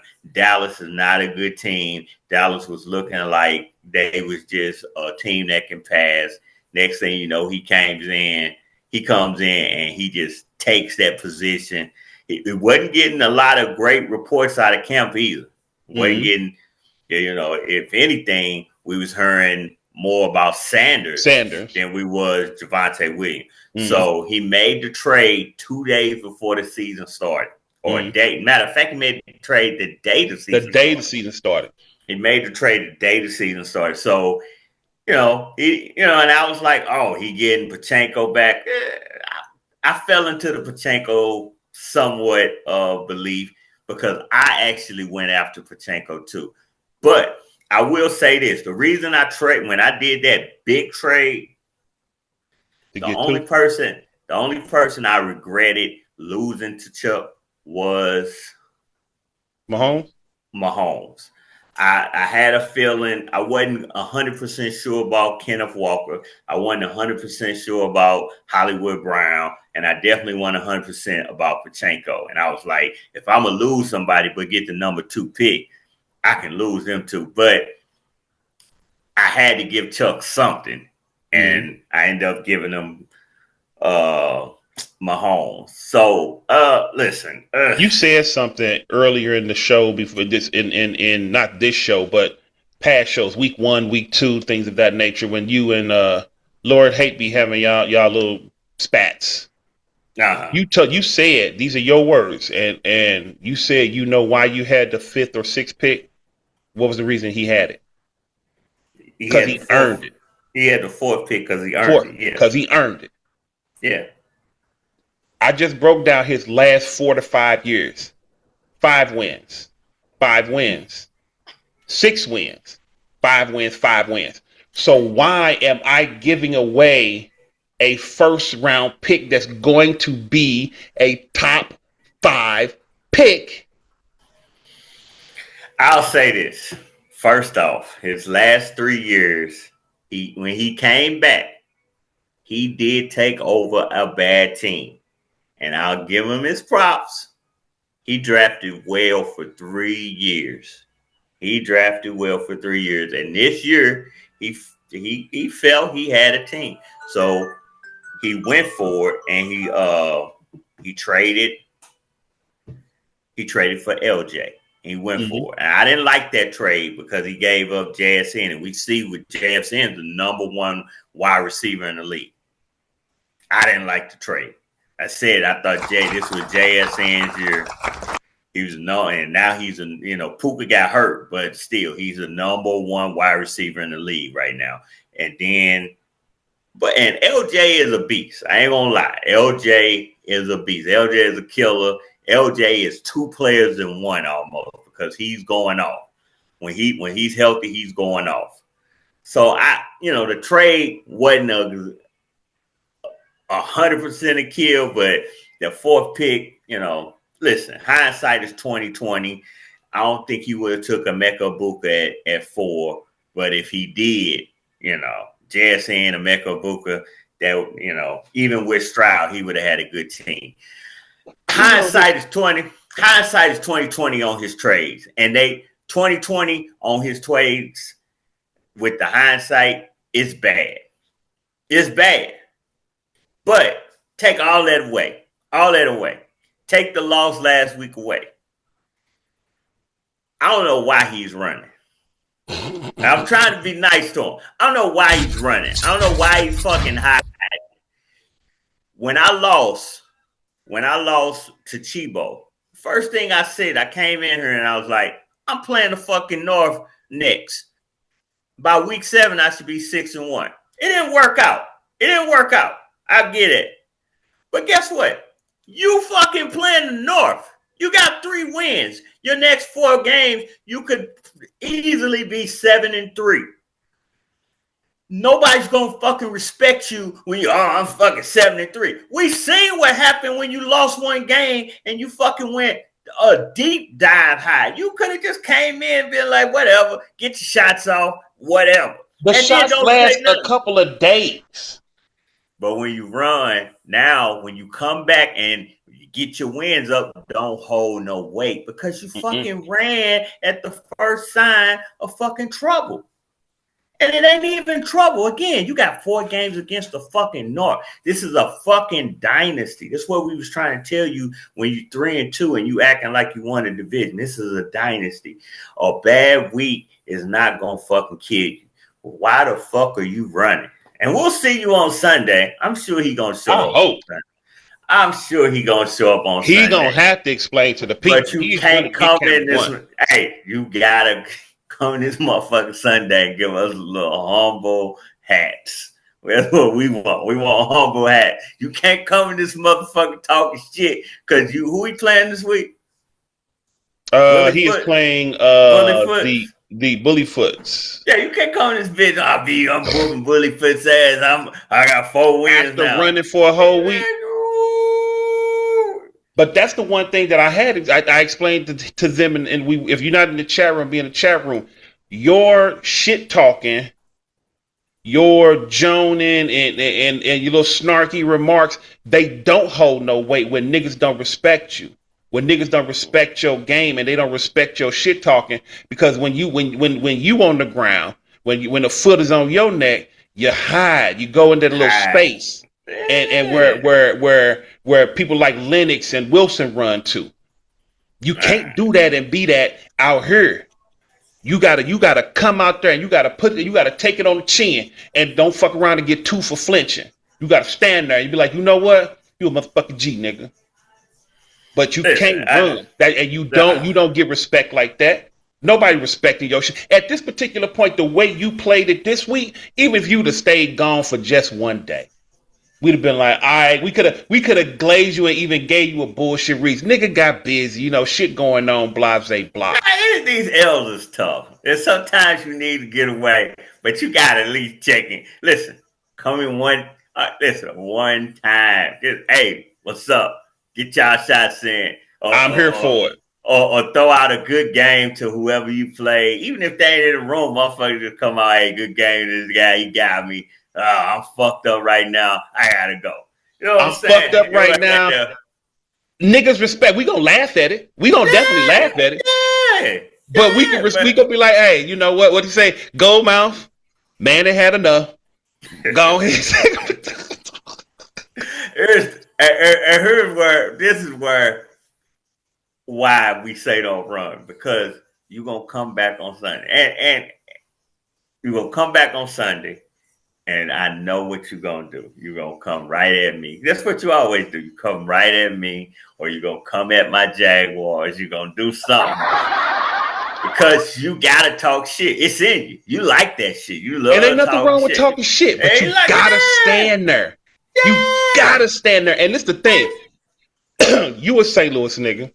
He a St. Louis nigga. We've been joning since we was 2. You gotta be able to stand there and take it. Today ain't your day of joning. Yo joning ain't landing right today. It's like a boxing. My shit ain't landing right today. It just didn't hit. But you don't run because you lose respect like that. Now you come on the block. Everybody got you. Yeah, because listen, you threw some. Look, you threw. It's like we do the show together. You throw some good fucking jabs at me. Sometimes, like when you go to the I don't need to fucking score points. All I gotta do is fucking win. This and that. But you're 100% right. You technically 100% right. And when you go there, I can't really hit you back with nothing. But now you fucking lose a game, and you know I got ammo on you, and then you go hide. You know what this equivalent of? You know what this equivalent of for real? What's that? Being out with your girl and getting punked by somebody. And then when you at the house, you want to be our bro. They'll be like, hey, go give me a beer. You need this, that, another. And your girl look at you, be like, shut your punk ass up before I had a nigga at the Waffle House come back over here. Because at the end of the day, the league saw you run. And you, at this particular point, ain't gave us no explanation. Just gone. But Bullyfoot, the fact that you a champion is crazy to me. Bullyfoot, the fact that you are a champion. You know what I want to say about that, about Bullyfoot, and this is what I want to tell the rest of the league. If you made it this far in the video and you're still walking, go look at Bullyfoot's team. It's the same team in 2023 that won the championship. It's the same players. Every player he got is the same players with a few rookies and this and that from the past drafts. It's the same players. Every player. Hill, Moore, Lawrence, Etienne, Ferguson. All these are the guys that he won a championship with. And I say that to say this. If you there, if you close, make the moves to win you a chip, because that window will close that quick. And next thing you know, you won at 5 and you're thinking about getting the number 1 pick. Yeah. That's how quickly that window will close on you. So Once if you you get close, one of these, it is immortalized. They can never if you take it away close, from you. You will yeah, he a forever have a champ. seat at the table. He's a champ. No matter what you say, he won his championship in 2023, but he got You know who hasn't won a championship?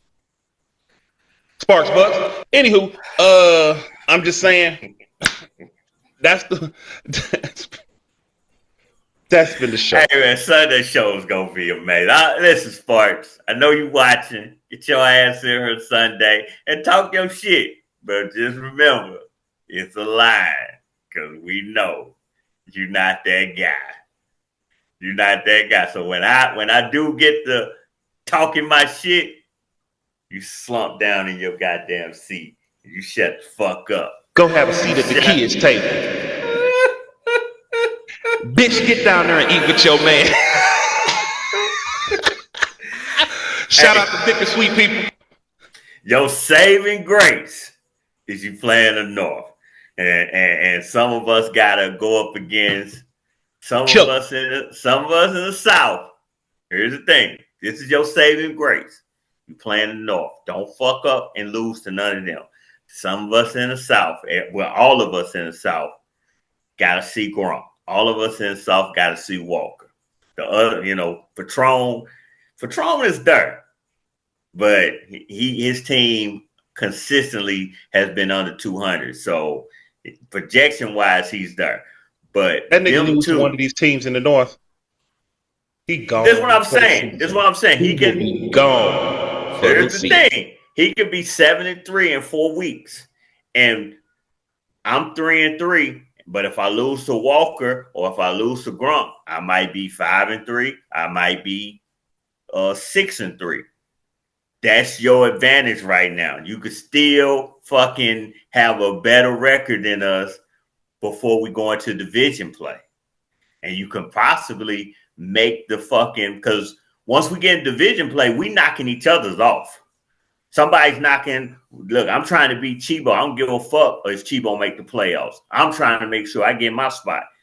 You know what I'm saying? If you got more wins than us, even if you lose to one of your division mates, maybe, but here's the also, it's a flip side of that coin.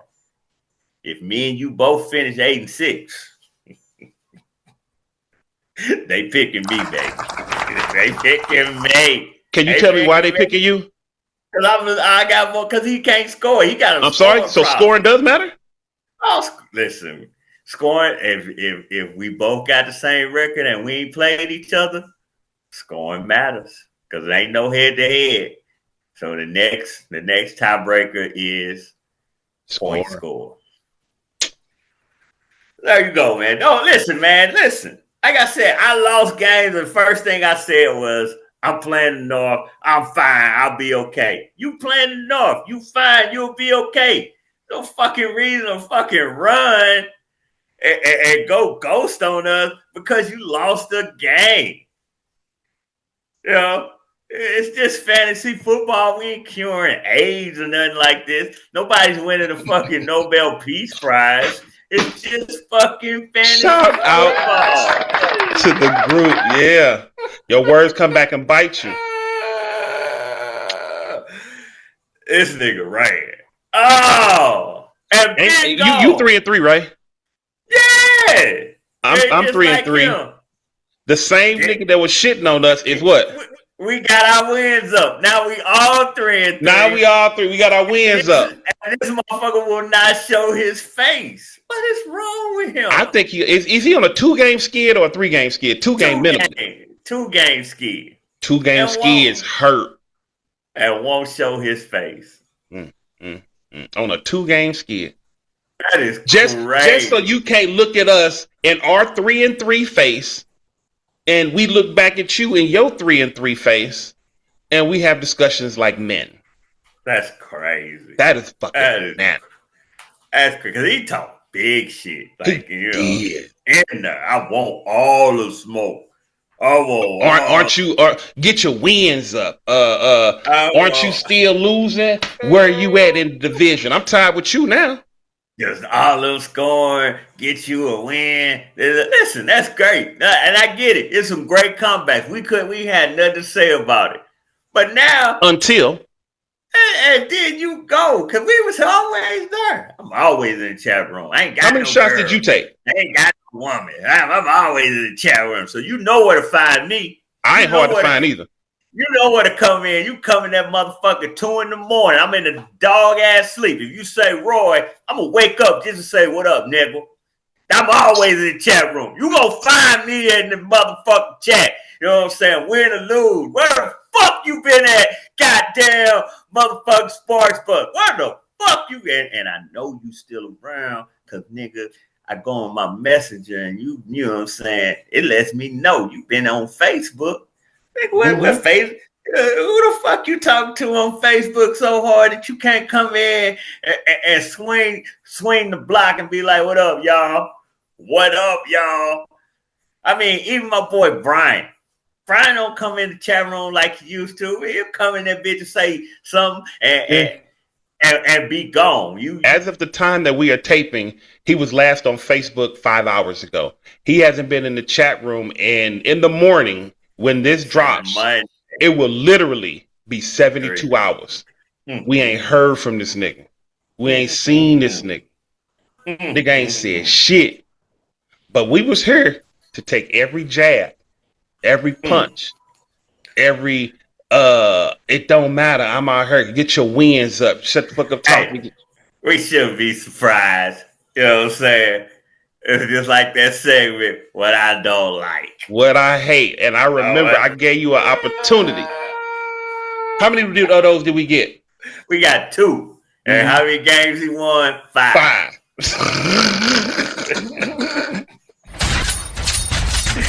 We only got 2 fucking what I hate after a win. They were never after a loss.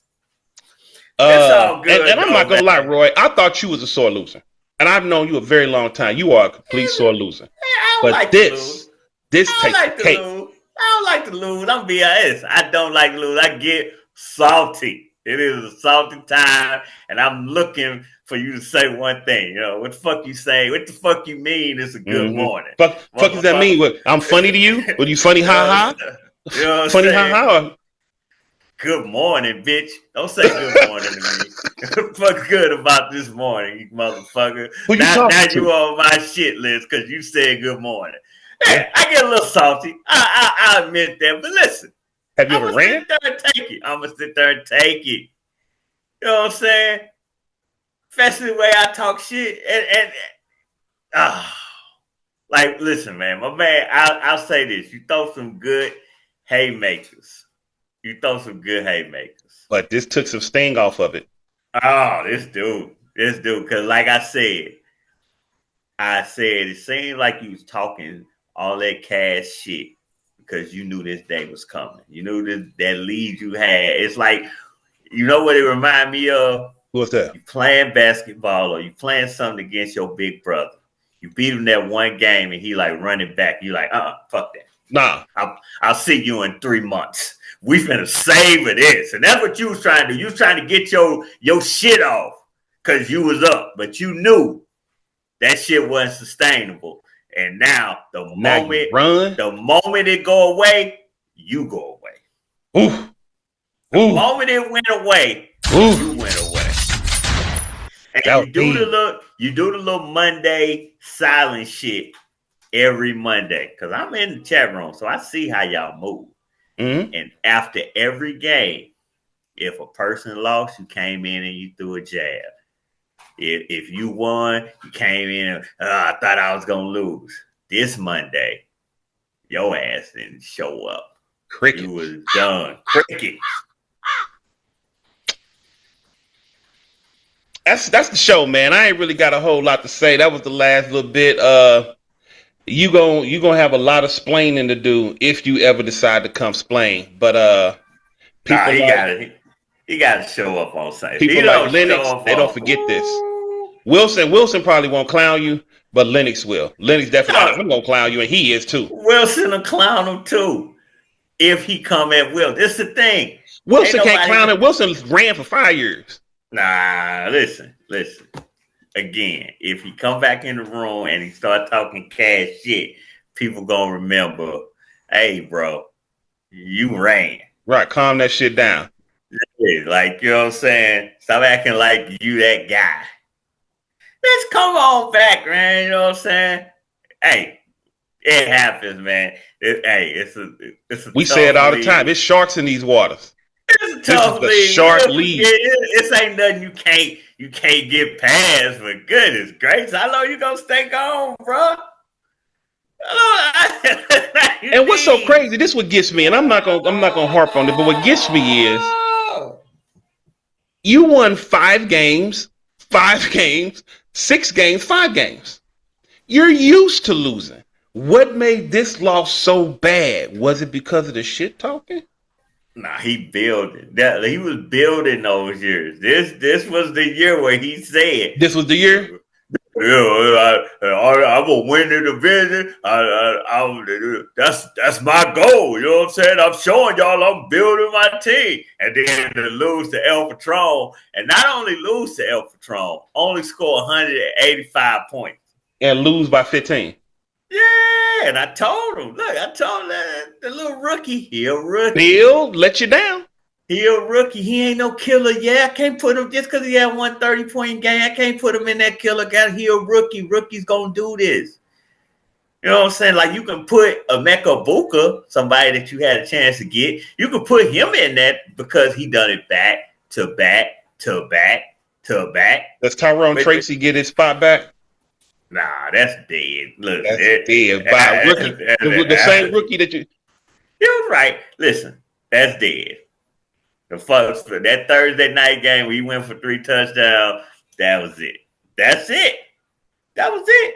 Don't matter if he come back and have a dud the next 2 games, they gonna run with him and Dart. Those are the centerpieces of that franchise right now.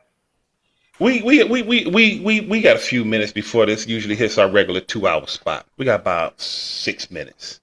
I'm just gonna go ahead and say this. You have a history of not playing well. You have a great squad that you can build on.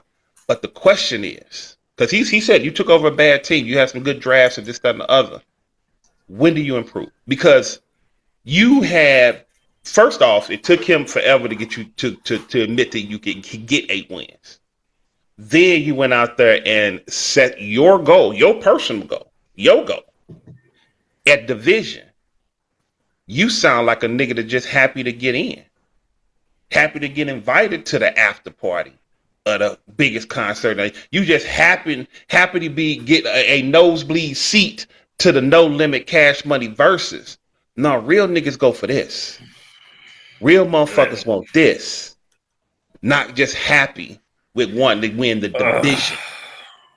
You give this man shit because he don't go out there and win it all. If he don't go out there and win it all, he ain't shit. But you happy if you get the division. I'm my nigga. I'm gonna say this. This is what is most disappointing to me with this. It's a dynasty. Fucking 3-2, even being 3-3 with Cheese and Dime being 4-2. It's not the end of the world. We got fucking 8 games left. Why are you running like you failed? You lost a game. Like, look, we gonna clown you the same way you clowned us.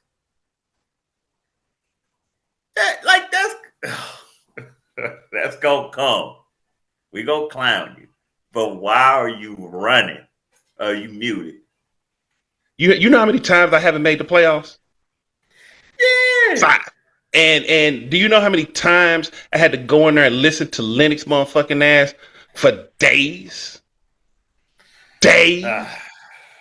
Months in the off season.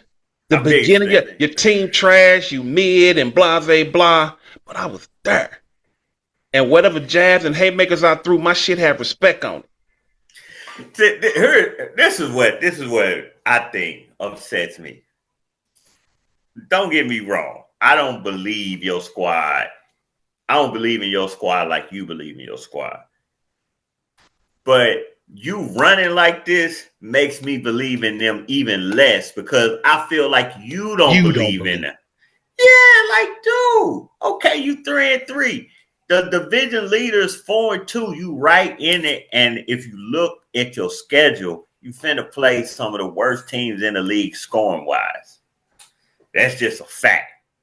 Why are you fucking running? Why don't you hold your fucking head up and be like, hey, we fucked that one, but we coming back. I believe in my players. We gonna come back. We gonna get it right. We gonna fix it. Tua had a bad games happen. Bad moves happen.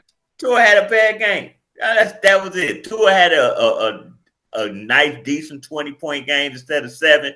You win. That's 17 points. Ain't it? People make 17 extra points, 13 extra points. And people some other guys. Lennox, he didn't start BBE, even though he went out there and traded to go get him. Bad move, cost him. But you show up. People make bad moves. You don't make the playoffs sometimes. You lose games. What was so horrible about loss number 3? You already was on the 2 game. You lost number 3. That's what did it for you? He lost the lead. That's what it was, and that was his. That was, no matter what, because he lost the week before, but he showed up because I'm still leading the division. He was still ahead of you. He still had more wins than me, and now he don't have. Now we all on the same level, and we won't talk our shit. Hey, you know and I used the same argument last year. We all used the same argument at some point. Lennox gave me shit about my scoring last year. But I still had the saving grace that I was the number 2 seed, and it wasn't shit he could say about it. Wasn't a motherfucking thing he could say about it, but sit there and take it. But where you at in bragging rights? Where you at in scoring? I know where I'm at in seeding. Yeah, and that matters. That matters. I ain't gonna say it don't. It do matter. Those things matter. But here's the thing: even if you lost in wins, even if you lost in bragging rights, even if your scoring was trash. He still showed up. And he ain't out the playoff hunt. He technically, if the playoffs started today, because he used that bullshit ass line too, he's still the AC. Why you running? What the fuck are you running for? Why you running? That's the thing. Why you running, bro? That's all we want to know, really. I ain't gonna lie to you. That's really Sunday. All we want to know. Hopefully we see you on Sunday. Because you running makes this worse than anything it could have been. It wasn't even that. It wasn't that bad. Again, I lost games. He lost games. Matter of fact, I believe you lost 3. We all 3-3. But where you at? I'm showing up every day. Again, you hit me up 2 in the morning. I'm be sleeping. But if you say my name, I'm gonna wake up. Goddamn. He's not lying. He's not lying. I didn't woke up about 2 o'clock in the morning, 3 a.m. daytime, and just came in and said some dumb shit, just whatever and he'd be like, "Go to sleep." He is up and he is there every day. You cannot deny this man. And you doing a 2-game skid and you get your Forrest Gump on, nigga. Your Usain Bolt. I ain't got really nothing. I'm not spending out another second on this shit. All right, man. We shall see y'all on Sunday. It should be a good game. Again, the East needs to take care of business against the North. And then Gronk. Look, Gronk, you up against it. As much as the South is up against it, Gronk, the whole East. I mean, the whole South. West, South. No, the whole South is coming for you, Gronk. You and the champ. We coming for both of y'all. Those are our wins. Because we expect to beat the other 2 but we definitely want to beat y'all. So we finna put you two to the test. To the test, Gronk. Hey, from my hood to yours, from my motherfucking peoples to everybody, we out this motherfucker. Peace. Peace.